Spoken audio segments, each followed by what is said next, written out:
veux que je te raconte l'histoire des vieux calendriers qui reviennent à la mode?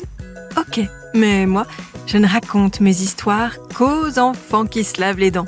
Donc attrape ta brosse à dents, ton dentifrice et tu frottes jusqu'à ce que l'histoire soit terminée. 3, 2, 1, 0. En début d'année, c'est une tradition. On souhaite une bonne année et une bonne santé à notre famille, nos amis, nos voisins, nos copains et copines de classe. L'autre tradition, à chaque nouvelle année, c'est de prendre des résolutions. Une résolution, c'est une manière de s'engager à faire quelque chose ou à modifier ses mauvaises habitudes. Par exemple, on peut décider de faire plus de sport tous les jours, manger plus de légumes verts, mieux ranger sa chambre ou moins regarder les écrans. Et le but, c'est évidemment de les tenir, ces résolutions, pour commencer l'année du bon pied. D'ailleurs, en parlant de nouvelle année, est-ce que tu sais quelle est la particularité de l'année 2024 ? Les Jeux Olympiques vont se tenir en France ? Oui, c'est vrai, mais je ne pensais pas à ça. Je vais te donner un indice. 2024 a la même particularité que l'année 1996.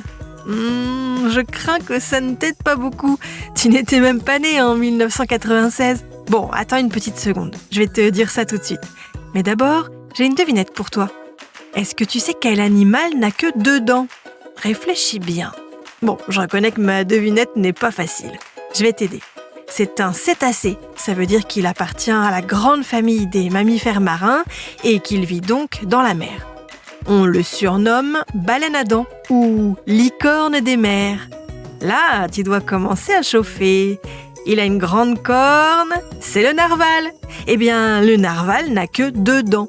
Chez les femelles, elles restent à l'intérieur, alors que chez les mâles, l'une de ces 2 dents s'allonge pour donner la corne.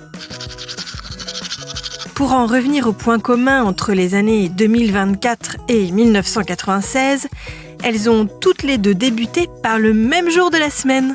En 2024, comme en 1996, le 1er janvier est tombé un lundi. En plus, ce sont des années bissextiles. Ça veut dire qu'elles ont 366 jours au lieu de 365 pour une année normale. Les années bissextiles, qui ont donc une journée en plus, c'est une fois tous les 4 ans.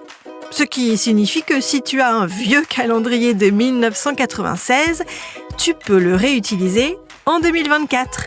Les jours tombent exactement les mêmes jours. Par exemple, aujourd'hui, on est le 31 janvier et c'est un mercredi. Eh bien, c'était pareil en 1996. Je peux même t'annoncer que le dernier jour de l'année 2024 sera un mardi, exactement comme en 1996. Et c'est pour ça que les calendriers de cette année-là s'arrachent à prix d'or sur Internet. Ce qui est rare, puisqu'en principe, quand on achète quelque chose d'occasion qui a déjà servi, on fait plutôt de bonnes affaires. Eh bien, ce n'est pas le cas avec les calendriers d'il y a 28 ans. Bon, montre-moi un peu tes dents. Fais A, fais I. C'est pas mal ça, bien blanche comme il faut.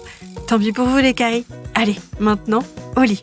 Je vais pas aller me coucher. Retrouvez les épisodes des Dents et Dodo sur le site et l'application BFM TV et sur toutes les plateformes de streaming. Si cet épisode vous a plu, n'hésitez pas à lui donner une note, à vous abonner à la playlist et surtout à en parler autour de vous. C'est un podcast BFM TV.